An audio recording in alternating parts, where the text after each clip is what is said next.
ចាសូមជម្រាបសួរនិងសួស្តីបងប្អូនសិស្សានុសិស្សទាំងអស់គ្នាយើងវិលជួបគ្នាសារជាថ្មីម្ដងទៀតហើយដោយថ្ងៃនេះអ្នកគ្រូលើកយកមេរៀនទី2មោទនភាពជាតិសមត្ថភាពសំណេរអត្ថបទកំណាព្យយកមកបង្ហាញបងប្អូនទាំងអស់គ្នាឲ្យបានសិក្សានៅថ្ងៃនេះអញ្ចឹងបងប្អូនទាំងអស់គ្នាស្គាល់ថាអ្វីទៅជាកំណាព្យដែរឬទេអញ្ចឹងការឲ្យនិយមន័យកំណាព្យនេះគឺមានទស្សនៈជាច្រើនឲ្យផ្សេងពីគ្នាតែទៅលើនិយមន័យរបស់កំណាព្យប៉ុន្តែអ្នកគ្រូសូមលើកបង្ហាញអំពីនិយមន័យដែលអ្នកគ្រូដក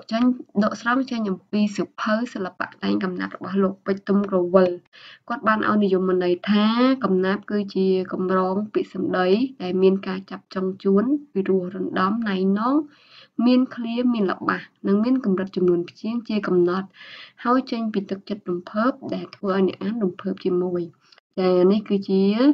ចាកំណាព្យអញ្ចឹងយើងធ្លាប់តែស្គាល់ថាកំណាព្យអញ្ចឹងនេះគឺជានិយមន័យរបស់កំណាព្យអញ្ចឹងកំណាព្យខុសពីកម្រងកែវយ៉ាងដូចម្ដេចព្រោះជាទូទៅ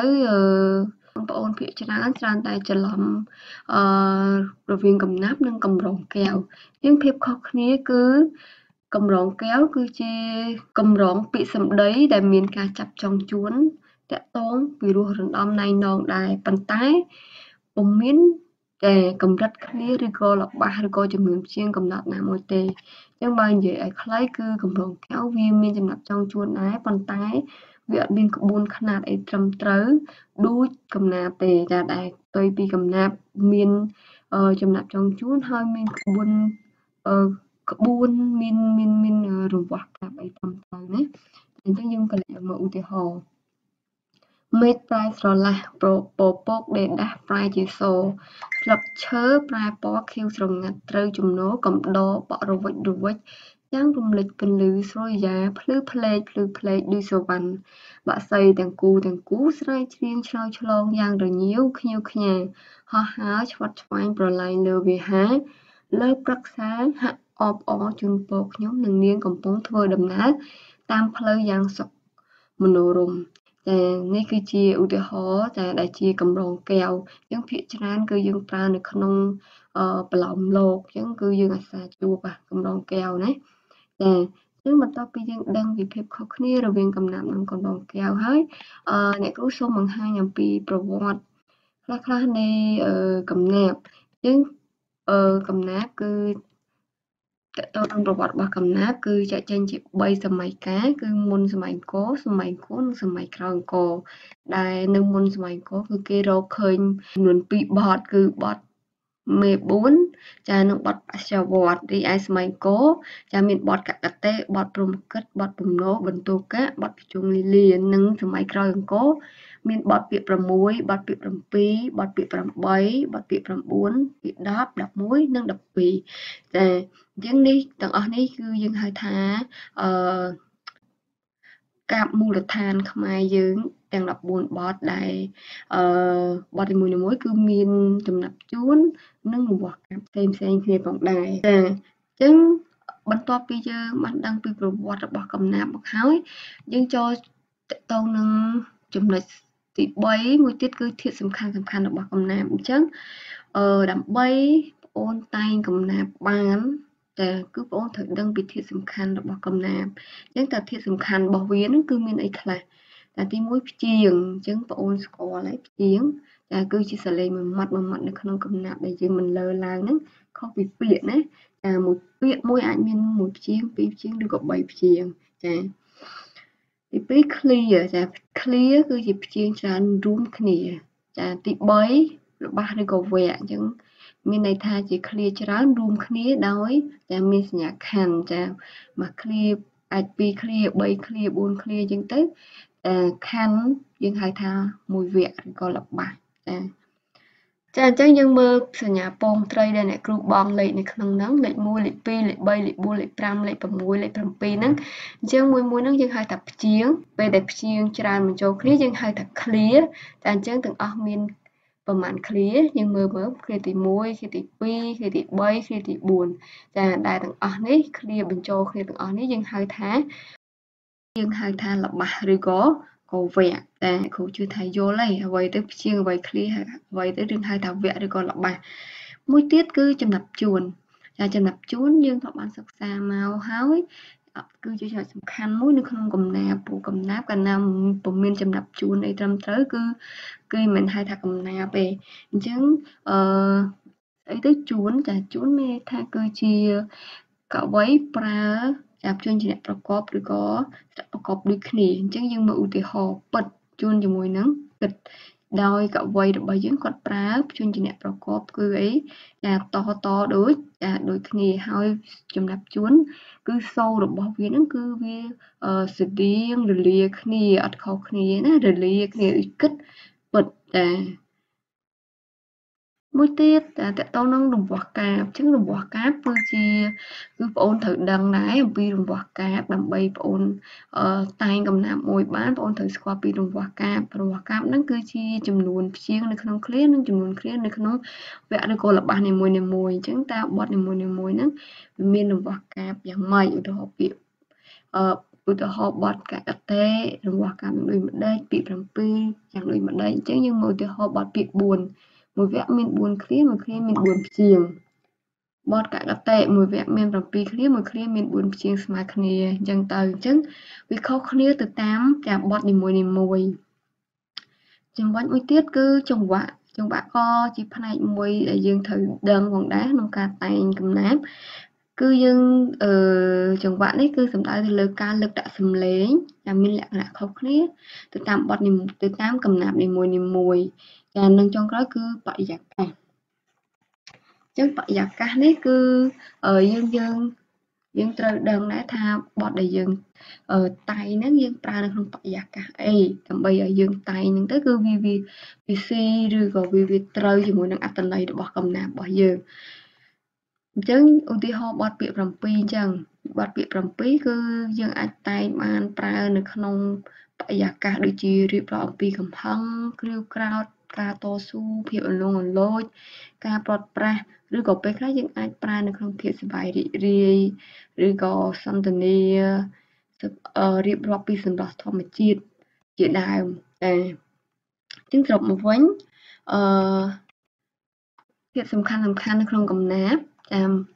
គឺយើងត្រូវដឹងចាទី1ព្យាង្គស្អីទៅព្យាង្គស្អីទៅល្បះឬក៏វគ្គអ្វីទៅយើងហៅ clear ចំណាប់ជួនតែ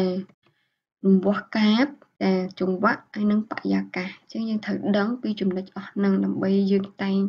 កំណាព្យបទអីមួយគឺបានត្រឹមត្រូវចាអញ្ចឹងនេះគឺជាឧទាហរណ៍មួយអំពីការហាត់តែងកំណាព្យបទពាក្យ7អញ្ចឹងនៅក្នុងមេរៀននេះគឺសំណេរអត្ថបទកំណាព្យគឺគោលបំណងដែលអ្នកគ្រូលើកយកមេរៀននេះគឺចង់ឲ្យបងប្អូនទាំងអស់គ្នាចេះតែងកំណាព្យបទពាក្យ7អញ្ចឹងយើងមើលទាំងអស់គ្នាចាទៅលើឧទាហរណ៍ដែលអ្នកគ្រូបានបង្ហាញតែកម្ពុជាទូចពិតតែសម្បត្តិមានគ្រប់ធនធានសម្បូរផលរ៉ែព្រឹកទឹកសុទ្ធតែផ្ដល់សត្វត្រចុលក្នុងព្រៃឈើធ្វើធំភ្នំខ្ពស់ជ្រោះជាមេគង្គទន្លេនាំដីល្បប់លើសលុកវាស្រែចំការធ្វើផ្ដល់ផលលើសអស់ដីក្នុងមានថ្មកំបោររ៉ែត្បូងដូចដែរប្រេងកាត់ល្បីទុនលៀបសេជាមេត្រីទឹកសាបល្បីធម្មជាតិគេកោះសម្បត្តិលទ្ធកម្មស្ញែងស្ញប់កោតក្រែងចិត្តថិតថេបតិកភ័ណ្ឌសដាស់ដេដាស់ជាគេខ្មែរប្រុសស្រីប្រុសឧស្សាហ៍ការកសាងពន់ប្រាំងជាសាថ្វីសាងវារីធានីល្បីកសិកម្មដីខ្មែរស្រឡាញ់ចាអញ្ចឹងនេះគឺជាឧទាហរណ៍នៃអត្ថបទកំណាព្យបទពាក្យ7ដែលគេនិយាយអំពីរៀបរាប់អំពីសម្បត្តិវប្បធម៌របស់ខ្មែរយើងអញ្ចឹងយើងមើលទាំងអស់គ្នាតាមរយៈឧទាហរណ៍នេះយើងឃើញថាមានជួនជាមួយនឹងព្យាង្គអីចាធានមែនទេចាផ្ដល់ជួនជាមួយនឹងអីគេរស់ចលចានេះយើងហៅថាជួនក្នុងវគ្គហើយយើងមើលជួនឆ្លងវគ្គវិញគឺឈើជួនជាមួយនឹងអីគេចាលើចាអញ្ចឹងយើងមើល ជាហូរហែបន្តទៀតមកយើងឃើញថាវគ្គផ្សេងៗគឺមានចំណាប់ជួនដែលដូចគ្នាទាំងអស់គឺគ្រប់ទៅតាមចំណាប់ជួនរបស់ពាក្យ7អញ្ចឹងតាមរយៈអត្ថបទកំណាព្យដែលជាឧទាហរណ៍ហ្នឹងយើងបានកំណត់តាំងនឹងចំណាប់ជួនរបស់ពាក្យ7គឺបែបនេះចាមួយវគ្គគឺមាន4ឃ្លាតែក្នុងមួយឃ្លាគឺមាន7ព្យាង្គចាដែលព្យាង្គទី7ឃ្លាទី1ជួនជាមួយនឹងព្យាង្គទី4នៃឃ្លាទី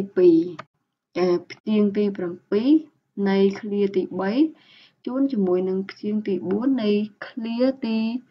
4ចាហើយនឹងជួនជាមួយនឹងព្យាង្គទី7និងឃ្លាទី2នៅក្នុងវគ្គទី1ចាអញ្ចឹងវគ្គទី2ដូចគ្នាចានឹង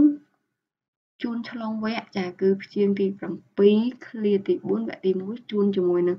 ព្យាង្គទី7ឃ្លាទី2ក្នុងវគ្គទី2នេះគឺជាគំនិតតាំងនិងចំណាប់ជួនរបស់បទពាក្យ7តាមបញ្ជាក់ដើម្បីយើងអាចតាក់តែងអត្ថបទកំណាព្យមួយបានទី1គឺបងអូនត្រូវកំណត់អំពីប្រធានបទរបស់បងអូនអញ្ចឹងតើប្រធានបទរបស់បងអូនហ្នឹងចង់សរសេរពីអីតាក់ទងជាមួយនឹងអីតាក់ទងជាមួយនឹងជីវភាពរស់នៅក្នុងសង្គមតាក់ទងទៅនឹងបទពិសោធន៍ផ្សេងៗតាក់ទងជាមួយនឹងធម្មជាតិឬក៏តាក់ទងនឹងការរៀបរាប់អំពីព្រឹត្តិការណ៍អ្វីមួយអញ្ចឹងបងអូនត្រូវកំណត់ប្រធានបទរបស់បងអូនបន្ទាប់ពីយើងកំណត់ហើយគឺយើងកំណត់គំនិតសំខាន់ដែលតាក់ទងទៅនឹងប្រធានចានិងអនុវត្តទៅតាមក្បួនតែងការបទពាក្យ7អញ្ចឹងតើក្បួនតែងការបទពាក្យ7ហ្នឹងគឺមានរបស់កាបក៏ដូចជាចំណាប់ជួនដូចគឺដូចដែលអ្នកគ្រូបានបង្ហាញពីខាងលើអញ្ចឹងត្រូវរៀបចំសំណេរទៅតាមលំដាប់គំនិតសំខាន់ចាអញ្ចឹងមានផ្ដើមមានតួមានបញ្ចប់អីអញ្ចឹងទៅចាហើយមានការប្រើប្រាស់សញ្ញាសម្ព័ន្ធវេយ្យាករណ៍បានត្រឹមត្រូវ